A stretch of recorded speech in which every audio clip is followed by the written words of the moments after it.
So I thought we would look together at the book of Habakkuk. I thought of Habakkuk because something in our discussion of Jonah just sort of rang a bell for me in Habakkuk, and so I felt like, let's spend a couple of weeks, a week or two, however long it takes, going through this book together. It's not a long book, and just kind of talk about some of the questions that are surfaced by the prophet Habakkuk and by his book. It was pointed out to me that if you have trouble finding the book, maybe it doesn't matter so much. I'm not sure I agree with that, but I do know Habakkuk can be hard to find, and so I hope everybody has tracked down Habakkuk. It's in that. If you have the gold page edges on your Bible, it might be in that part where the gold is still pretty solid, because it's not a part of the Bible that we necessarily turn to a lot. There are reasons for that. Why is Habakkuk a book that we don't spend much time with? He's one of the minor prophets. He's one of the minor prophets. That's why means he's not important, right? Kind of relegated. Or under 18, which is down there. And that's what the books are shorter, and we don't know that much about them. Okay. Now compared to Isaiah, or somebody like that. The books are shorter. Habakkuk, as Jonah, it's the minor prophets, which and that is a reference to the length of the books, not necessarily their relative importance. So, maybe you could argue that as well. Certainly, they're quoted less than some of the other prophets in the New Testament. But I don't think we want to ignore entirely the minor prophets, and certainly not the book of Habakkuk. They have some of the most significant statements in all the Bible. Okay. As you point, every time we go through one of these books, they always have a great quote in there, And we're going to see one in here a little later. We sing in our hymnal. Yes, Yes, there's one quote at the end of the book that we sing often. There's one quote that Paul, one piece of Habakkuk, one verse that Paul quotes twice, and I think the writer of Hebrews also quotes. So it's not totally out of our New Testaments, but it's one of the issues with the minor prophets and with all the prophets, really, the Old Testament as a whole in some ways. It's just the cultural distance, right? It's a different world. It's a different way of life, different kinds of people, and so we struggle with sort of connecting back. There's also not. It's not easy to pull a simple lesson or two out of Habakkuk sometimes, or out of some of these prophets. You can't discount the fact that sometimes they're kind of a downer. I mean, that's the opposite of action, which is usually what makes things memorable for us. Okay. Usually they're complaints from God or from Yeah. prophets that there's not enough action, not Yeah. enough correction of the evil that's going on. Yeah, it can be kind of a downer of a read, and so that's, I think, why we don't deal often with them. But one of the things that made me think of Habakkuk is Jonah's questioning of God. And Jonah kind of suggesting, what kind of a God are you to do this? What kind of a God are you to? And Jonah's question is different from Habakkuk's question, but they're kind of wrestling with the same sorts of issues. When your view of God falls short of explaining the circumstances around you, that can be unsettling. And I think that's what Habakkuk comes to, and why we have this book. Probably because we approach it the other way around. Was it? We expect our circumstances that we see to inform our view of God, Okay. which is always dangerous, because we don't have a complete view of the circumstances that are going on. If we really approach it the other way and use our view of God to inform how we deal with our circumstances, I think things are usually better. Right. Yeah. So, but I guess some of the struggle can be that both ways, whether we're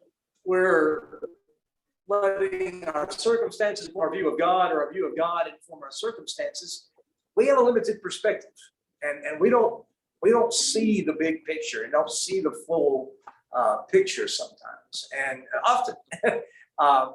And yet, to be human, I mean, part of being human, I think, is we want some understanding of our circumstances. We want to know what's going on and why, and we want explanation, and we want to be able to think through and work through the circumstances around us. And when we can't, it's frustrating and it's unsettling, and it sort of leaves us spinning. So let's start with Habakkuk. And would somebody just read the first 4 verses for us? The oracle that Habakkuk the prophet saw. O Lord, how long shall I cry for help, and you will not hear? Or cry to you violence, and you will not save? Why do you make me see iniquity, and why do you idly look at wrong? Destruction and violence are before me. Strife and contention arise. So the law is paralyzed, justice never goes forth. For the wicked surround the righteous, so justice goes forth perverted. Okay, so we start with this question Habakkuk asks. How long? How long must I call for help, but you don't listen? Cry out to you violence, but you do not save. It strikes me, one of the things we talked about in this class in fairly recent times is the reality of how a lot of people in church, and particularly younger people, but are walking away and leaving either Christianity or at least the church as they have experienced it. And we talked about how some of those departures have come about because of questions that are not answered, and that maybe people don't even feel like they can ask. Maybe that's the bigger problem, right? Not so much not having all the answers, but not even feeling like you can ask the questions. So Habakkuk starts with this question. Do you think most people who have a crisis in their faith, do you think that most people start with some sort of set of events, set of circumstances that they can't square with their understanding of God? Do most people start that way with a faith crisis? What do you think? Yeah, I think it's hard to completely divorce your understanding of God from what's going on in your life and what you see in the world around you. I don't think many faith crises occur because someone pointed out a logical fallacy and a theological proof you use to argue for the existence of God. Yeah. Josh points out, that he doesn't think that most people have a faith crisis because of a hole punched in your logic. It's often some sort of crisis. So what is Habakkuk's crisis? What is the struggle he has? He says, but you do not listen. He's crying out. So that's just a complaint. Okay. He's issuing a complaint. He's crying out to God, and God is not listening. What is he crying out about? What's his struggle? Well, in the introduction to this book that I have in my Bible, it says that he saw that the leaders, and he's part of the of Judah.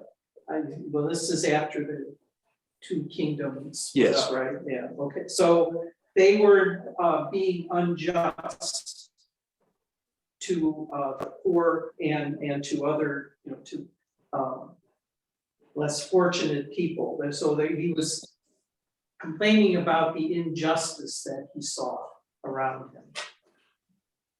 Why do you make me look at injustice? Why do you tolerate wrongdoing? It's actually, why do you make me look at injustice? Why do you look at wrongdoing? Why do I have to see it? Why are you willing to see it? Why don't you do something? Kind of, Diana, what you sort of brought up in our. Asking that question Yeah. sometimes myself. Yeah, it's kind of what you brought up as we got ready to pray this evening, Well, with what just happened in Texas. Yeah, that's what I'm gonna- talking- It's gonna cause a lot of people to question their faith. Yeah, why do you let things like this happen? Why are you now? We don't know what the specifics are, but that's Habakkuk's general crisis that he's come to. And of course, he's coming from the perspective, right, of a prophet, a Jew. It's not that he's really doubting the existence of God. He's doubting, he's questioning why would this God that I know well, why would he not do something? These are more than just questions, these are accusations. He does, yes. If we heard this from a person, we would bristle and take it as sort of a collection of fighting words almost. Yes. You think he sounds a little pious here? There is one second, just one second that I wanted to comment on what Matt said. Yeah, it's an accusation. It is that Nervous. you haven't done anything, and you should, because there's violence, there's injustice, there's wrongdoing, there's strife. The law is numb. The law is paralyzed. The law can't do anything. The law has been rendered useless. Probably because, right, there are people who, like today, there are people who are gaming the system, right? There are people who are using their advantages to step on others, and the law can't do anything about it. The wicked, him, and the righteous. You said, Dan, the question you asked He was sounds a what? little pious. Uh, He's kind of calling God out here. He's calling God out. That's Yeah, pretty nervy. yeah, You know, you think? Now, Jonah didn't do that. I mean, to some extent he did. yeah. But these guys are a lot higher handed. Well, He's. I mean, there's some nerve. Yeah. well, though it appears to be permissible to do this because he's a prophet. I mean, the fundamental thing is it's repeated again and again. Why do the wicked prosper? Why do they go unpunished? And I don't want to foreclose us coming up with an answer, but I will point out, if you go to Revelation 6, now when the Lamb opened the fifth seal, I saw under the altar the souls of those who had been violently killed because of the word of God and because of the testimony they had given. They cried out with a loud voice, "How long, sovereign master, holy and true, before you judge those who live on the earth and avenge our blood?" Yep. Apparently, the question has not gotten answered in the intervening time, right? Yeah. No, I mean, but it's being asked according to John's vision, even in heaven. Yep. It is a conundrum, right? It is not, but to Matt's point, I don't want to worship a God that I completely understand, because what point would there be to that? I'd be worshiping me. And that's what a lot of people these days want. I was reading a Dear Abby column, or actually it was the Tribune's person, Ask Amy, and somebody was saying, I've got this situation in my family, and some church people may be remarking on it and the like. And Amy and Amy's response was, well, there are other churches. And I thought, that works sometimes, but what if that's treating belief rather lightly, right? That Matt said it, my personal circumstances dictate what God I want to worship. I don't know that's the best thing, right? You got to wrestle with the God who God is, not the God you want that God to be. such and such. And I think that's right. And I think the thing one of the things to take away here is that that this is seemingly, it is okay that Habakkuk asked this question. Now, I don't think God is required to answer as he does, but I do think that one of the things to take away from the get-go in Habakkuk is it's fine to ask this kind of question. People have asked this kinds of questions of God. People have asked why. People have screamed to the heavens, why would you let this happen? And you know, I was on the radio this morning, this afternoon, there was a special report from Texas and talking about some churches being open today, you know, for people to come and pray. And one church leader was saying, I didn't know if we'd have 1 or 100. I didn't know who would show up. And I gotta think some of those church leaders today have been hearing that question. Why? Why would God let this happen? They were actually interviewing one of the ministers on TV. I saw it. He said, "We don't have any answer. Yeah. We can't give an answer. Yeah. All we can do is give them help. Yeah. We're going to give them a place to stay if they need it, counseling, money. They're going to give them anything they need to help these people. But that's about all they can do." Right. Yeah. So I mean, to the point we're discussing here, right? There's not. You said, Ron, I don't want to foreclose on an answer, but I mean, I think we know, right, that we're not going to be able to answer this question that Habakkuk asks in any way that forestalls us ever asking it again. Does that make sense? I think we can come up with a response. Habakkuk comes to a response, but it's not one that solves all the tension, and just waves it all away. Would any answer? That's the thing, and to some extent, it's pointless. There's no answer to the big violence like this. Okay, so why do we even need an answer? We just Because want comfort and yeah, way to pass it. and I we, think we're uncomfortable with irrational acts like that. I mean, you just struggle to think, what in the world is in this man's mind, this army of man, Young man. he's still a kid. 18. What could have been in his mind Yeah. that would have driven him to act in such a way? And I think we struggle to deal with such irrational things. and I think one of the thing we're asking, the thing Habakkuk is asking, is not so much why do people do this stuff. It's almost like, and we know humanity well enough to know that people do crazy, terrible things. Why do you let them? Why? Yeah, exactly. That's what he seems to be asking. Why do you let it happen? Why do you let these horrors occur? And because of all what we talked about, that we worship a God who's bigger than us, who's not just answerable to us. It's hard to answer that question, and it's hard to answer, to your point, Matt. It's hard to answer it in a way that's going to be satisfactory. What if we did say, well, it was God's will because da da da, or I mean, that would be an awful thing to say, right? It was God's will. Yeah. Child, they're going to say it was God's will that my child is shot and killed. And I think one of the things Why would that be his? I think one of the things you bump up against when you start asking, why do you let this happen?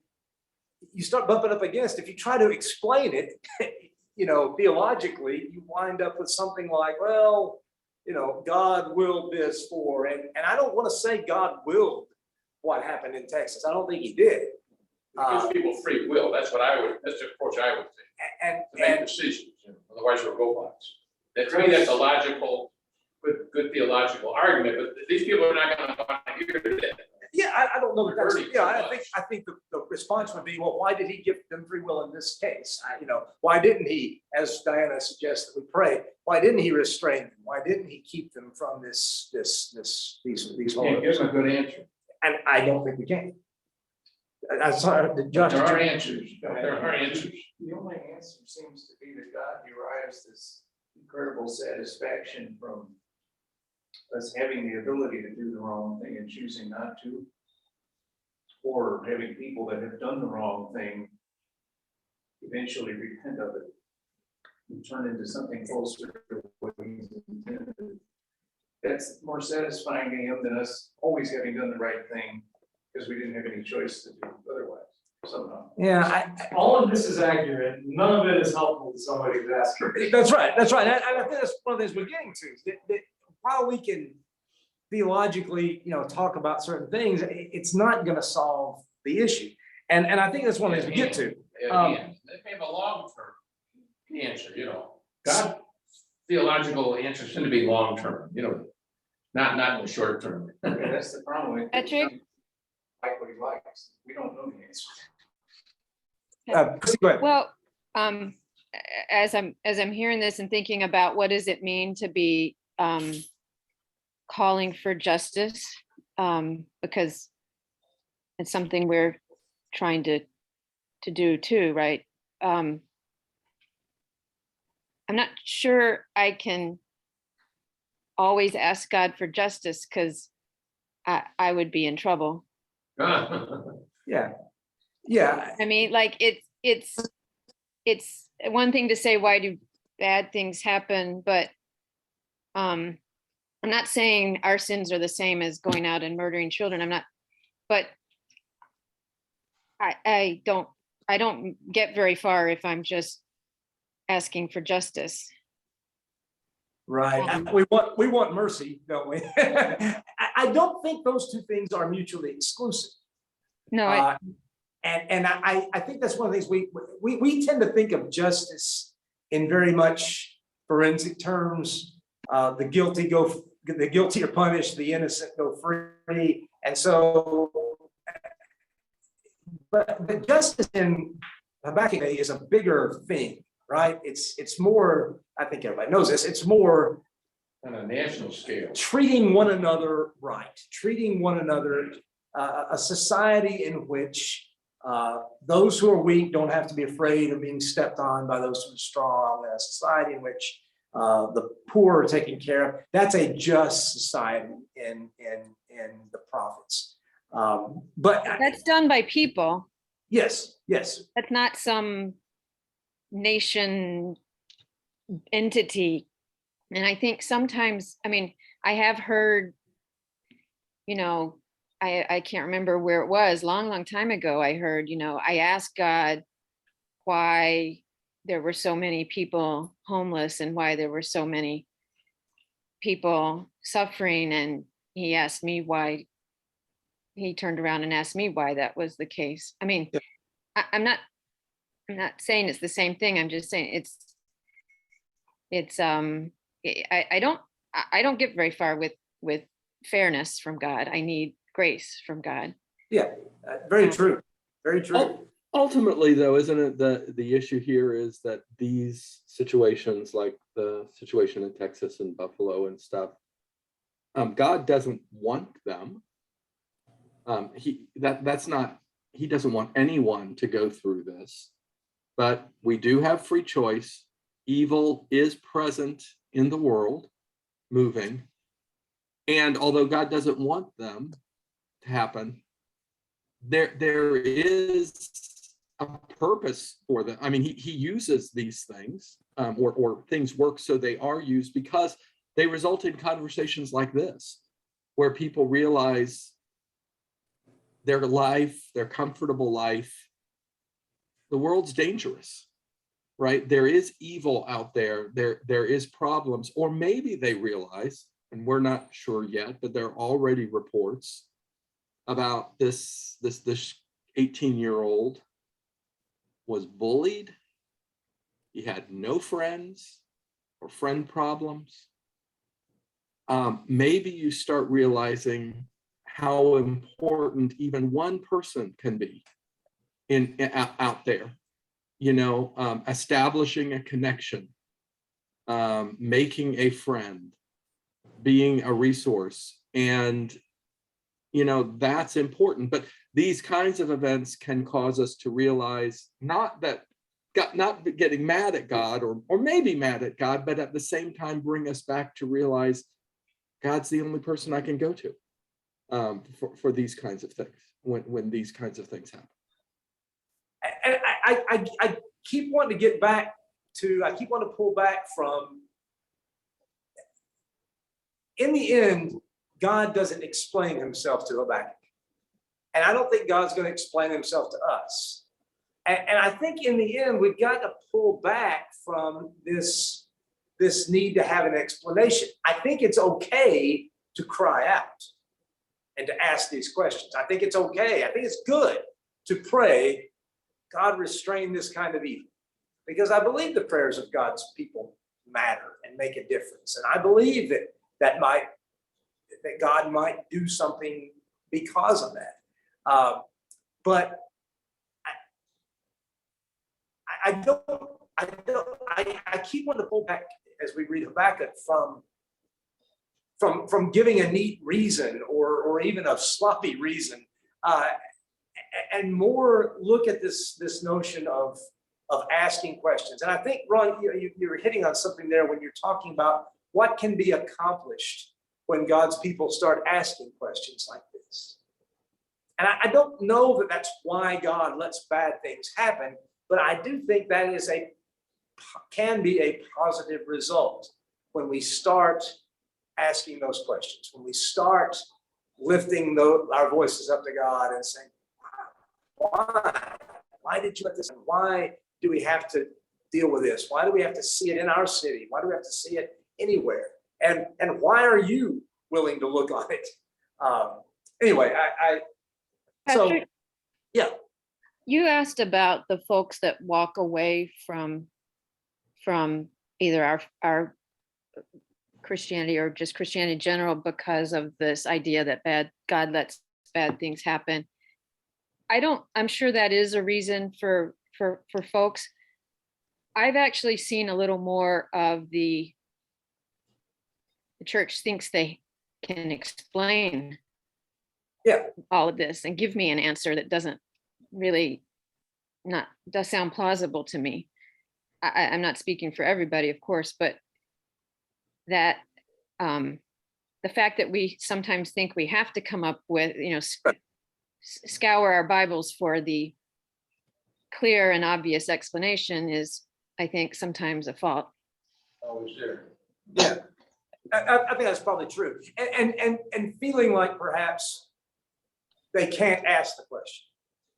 When all of us have asked questions like this, all of us have asked these, feeling that they can't ask the question because it can make us uncomfortable. What if you were having a conversation with Habakkuk and he was saying to you, why would God let this happen? I mean, there's some discomfort there, right? There's some, unless you're going through it at the moment as well, it's an uncomfortable question to be asked.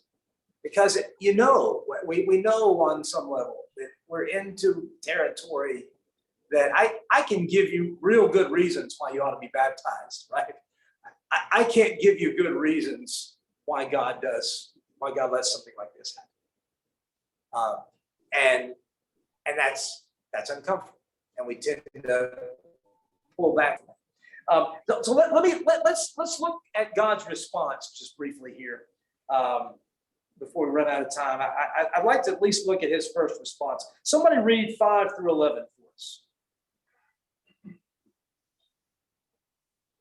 Look at the nations and watch and be utterly amazed. For I'm going to do something in your days that you would not believe even if you were told. I'm raising up the Babylonians, that ruthless and impetuous people, who sweep across the whole earth to seize dwellings not theirs. They are a feared and dreaded people. They are a law to themselves and promote their own honor. Sorry, how many verses? Through 11. Their horses are swifter than leopards, fiercer than wolves at dusk. Their cavalry gallops headlong. Their horsemen come from afar. They fly like an eagle swooping to devour.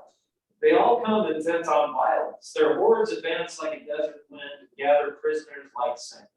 They mock kings and scoff at rulers. They laugh at all fortified cities. By building earthen ramps, they capture. Then they sweep past like the wind and go on. Guilty people whose strength is their God. So do you understand the impact of God's answer here? Has it dawned on you? We do with the benefit of hindsight, I'm sure. I'm sorry, what was that? We do with the benefit of hindsight. Okay, God is saying, be careful what you're asking for, because I am gonna deal with this and you're not gonna like it. But I'm sure Habakkuk was like, what does this have to do with anything? Habakkuk, it is so much worse than you thought, is essentially what God says, right? It is so much worse than you thought. You're complaining about the injustice of your people. And I'm going to take care of that. And here's how I'm going to take care of that. I'm going to raise up the Babylonians. Oh, well, they must be a nice bunch of them to come in and show us how to treat one another well and how to get along and how to love each other. No, they're going to sweep in bent on violence, and they're going to laugh at your kings, and they're going to laugh at your fortifications, and they're going to, they worship their own strength. That's a powerful phrase, isn't it? Their own strength is their God. Not a temptation we're immune to, by the way. And that's why he said they're ruthless, they're impetuous, they're going to take stuff that doesn't belong to them. They're not going to follow your laws. They don't care about your laws. They have their own. And they are a crack military unit. And you guys are in trouble.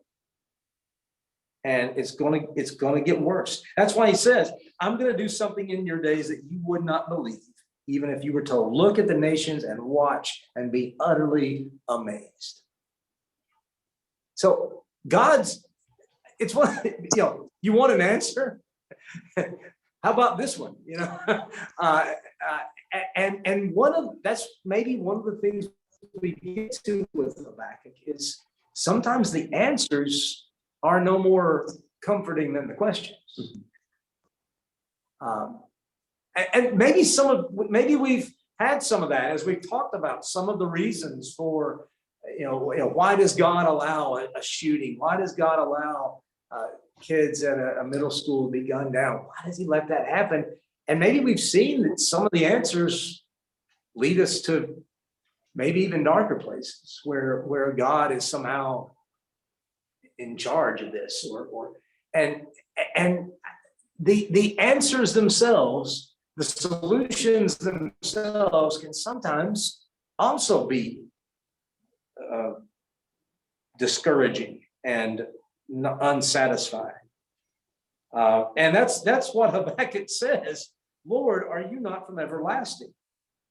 My God, my Holy One, you will never die. You, Lord, have appointed them to execute judgment. You, my rock, have ordained them to punish. God is their Lord. He's Yahweh. He's their covenant ruler, and he's going to use these others to execute judgment. He's their rock. He's the one in whom they find security, and he's going to use the Babylonians to punish. Your eyes are too pure to look on evil. You can't tolerate wrongdoing. Why then do you tolerate the treacherous? Why are you silent while the wicked swallow up those more righteous than themselves? I mean, that sounds like his original complaint, right? Except now it's about the Babylonians sweeping through and taking them into captivity.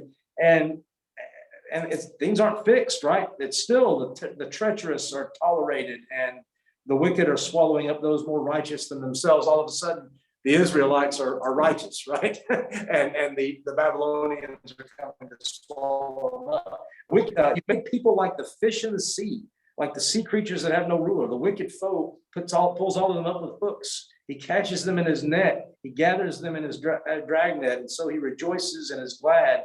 And therefore he sacrifices to his net and burns incense to his dragnet. For by his net he lives in luxury and enjoys the choicest food. Is he to keep on emptying his net, destroying nations without mercy? I'll stand at my watch and station myself on the ramparts. I will look to see what he'll say to me and what answer I'm to give to this complaint. The NET Bible has some headings, which I think are very interesting. Yeah. It begins with verse 1, Habakkuk complains to the Lord. Then in verse 5, the Lord reveals some startling news. Yes. And then verse 12, Habakkuk voices some concerns. An understatement of the year, right? Yeah, he does voice some concerns because God has revealed some startling news. Doesn't this show what a terrible thing justice can be? As opposed to mercy. I mean, we see so many examples, especially in the Old Testament, of these violent justice course corrections by God, and innocent people get hurt in the crossfire of all those. I mean, you think of, for example, Elijah on Mount Carmel, glory is turning back the Israelites to God, but 400 prophets are slaughtered. What about their families? You know, justice can be a terrible thing. So, yeah, I mean, one of the questions that I would have if I was Habakkuk, and probably the one that he's wrestling with, is, God, what I was hoping was that you would punish the wicked people and lift up, vindicate the righteous people. That doesn't seem like that's what's going to happen with I don't think the Babylonians are going to be, show that kind of discretion, right? I think they're just going to come through and take what they want and kill who they want, and it's like using a howitzer to kill a mosquito, right? It's there's going to be some collateral damage. Or perhaps like pulling out weeds while the wheat is still growing. Pulling up the weeds, yeah, like as Jesus talked about the parable, pulling up the weeds while be careful not to. Don't pull up the weeds yet, because you'll pull up the tares too. Let them grow together until the judgment. Yeah, but the thing is, we're so, as Christians, we're so used to looking at things. The New Testament tends to look at things at an individual level.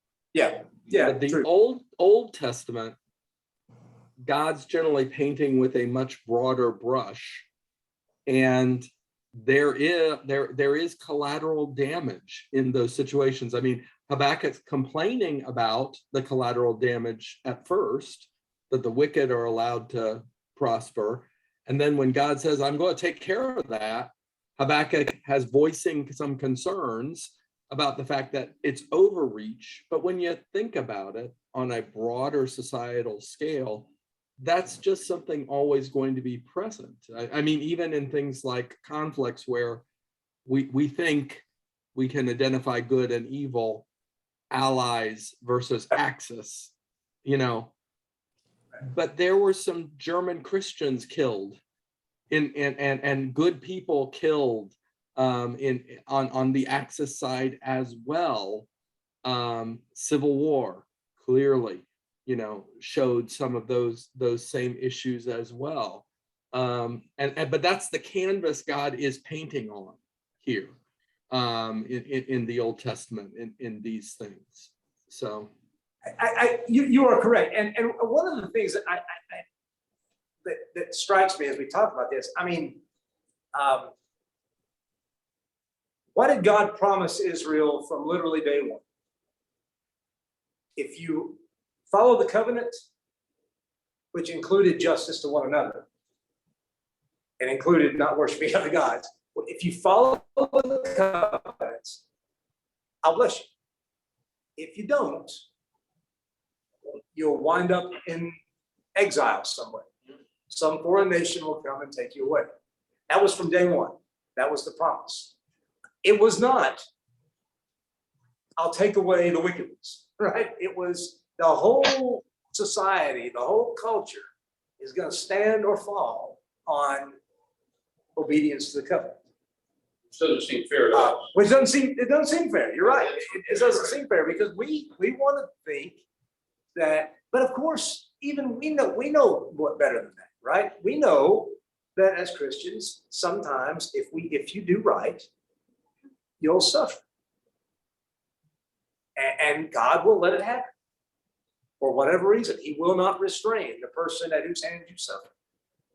Jesus himself experienced that. And so it is an assumption we make that this isn't fair. And I understand exactly why Habakkuk is making the assumption. But I think you're right, Ron. There's a broader brush, I think you said, that God is using here. And it is right in line with what he's always said. And in fact, when God brought Israel into the promised land,